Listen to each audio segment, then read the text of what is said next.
হ্যাঁ, সম্মানিত ভিউয়ার্স, আজকে চলে আসলাম একটা নির্জন একটা পাথারে। জায়গাটার লোকেশন হচ্ছে আপনার আজুগাড়া ইস্পার বাঁধ। তো আজকে এখানে মনে করেন সারাদিন ঘুরবো ফিরবো, এনজয় করব। তো এনজয় এনজয় করা শেষ। তো আজকে আমি এই মুহূর্তে চলে আসলাম আজুগাড়া বেড়িবাঁধের হচ্ছে নদীর পাড়ে, মানে যেটা আপনার আজুগাড়া গোয়ালপাড়া ঘাট নামে পূর্ব পরিচিত, মানে এখনো পরিচিত। তো সেই ঘাটে আজকে গোসল করব। তো এটা হচ্ছে ঘাট পাড়। তো ঘাট পাড়ের পরিবেশ অনেক সুন্দর।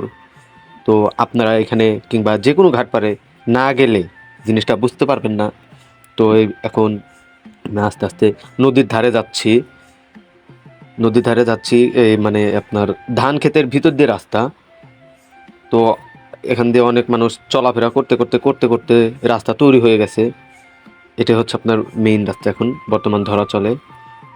তো দেখতে দেখতে দেখতে দেখতে আমি চলেই যাচ্ছি মনে করেন আপনার নদীর পাড়ে। কি বলবো ভাই, নদীর পাড়ের সৌন্দর্য মনে করেন অনেক সুন্দর, অনেক দারুণ।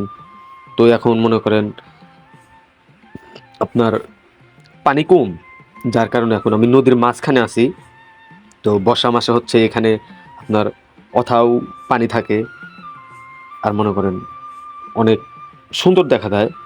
তো নদী যেহেতু সুন্দর দেখাটা স্বাভাবিক। তো ধীরে ধীরে ধীরে ধীরে আমি আস্তে আস্তে এখন পানিতে নামছি। তো পানি এত পরিমাণ ঠান্ডা, মানে নদীর পানি যে এ পরিমাণ ঠান্ডা হয়, পানিতে না নামলে হয়তো বোঝা যায় না। তো পানিতে নেমে অনেক মজা লাগলো, মানে কি বলবো, বলার ভাষা নাই। তো এই পারছেন আপনার পুরোপুরি পানিতে নামেছি।